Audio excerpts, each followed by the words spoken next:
कर्नाटक के नायब वज़ीर आला लक्ष्मण सावदी ने रायचूर जिले में कृष्णा और तुंगभद्रा नदी में सैलाब जैसी सूरत-ए-हाल पेश आने से पहले एहतियाती इक़दामात उठाने की हिदायत दी है। नदी के किनारे मुख्तलिफ गांव के लोगों को महफूज मकामात पर मुंतकिल करने का हुक्म दिया गया है। लक्ष्मण सावदी ने कर्नाटक के रायचूर में कोरोना और सैलाब की सूरत-ए-हाल का जायजा लेने के लिए सरकारी हुक्काम के साथ एक इजलास मुनक्किद किया।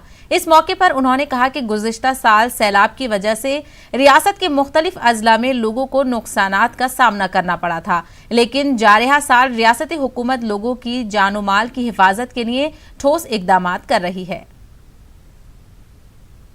ಫ್ಲಡ್ ಸಂದರ್ಭದಲ್ಲಿ ಎಷ್ಟು ಹಳ್ಳಿಗಳನ್ನು ಮುಳುಗಡೆ ಆಗ್ತಕ್ಕಂಥದ್ದು ಸಂಪೂರ್ಣ ನಮ್ಮ ಕಡೆ ವರದಿಯನ್ನು ಕೊಟ್ಟಿದೆ. ಯಾವ ಸಂದರ್ಭದಲ್ಲಿ ಯಾವ್ಯಾವ ಹಳ್ಳಿಗಳನ್ನು ಯಾವುದು ಸಂದರ್ಭದಲ್ಲಿ ಅಂದರೆ 2 lakh ಕ್ಯೂಸೆಕ್ಸ್ 4 lakh ಕ್ಯೂಸೆಕ್ಸ್ ಬಂದಾಗ 6 lakh ಕ್ಯೂಸೆಕ್ಸ್ ಬಂದಾಗ ಎಷ್ಟು ಹಳ್ಳಿಗಳು ಬಾಧಿತ ಆಗ್ತಾವೆ ಅಂತ ಕೊಟ್ಟಿದೆ.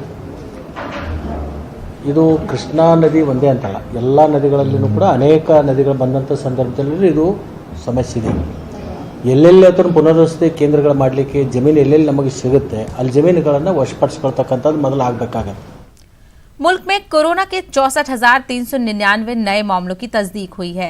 इस तरह मुल्क में कोरोना मुतासरीन की मजमूई तादाद बढ़कर 21,53,011 हो गई है। उनमें 6,28,747 एक्टिव मामले हैं, जबकि अब तक 15 लाख के करीब अफराद सेहतियाब भी हो चुके हैं।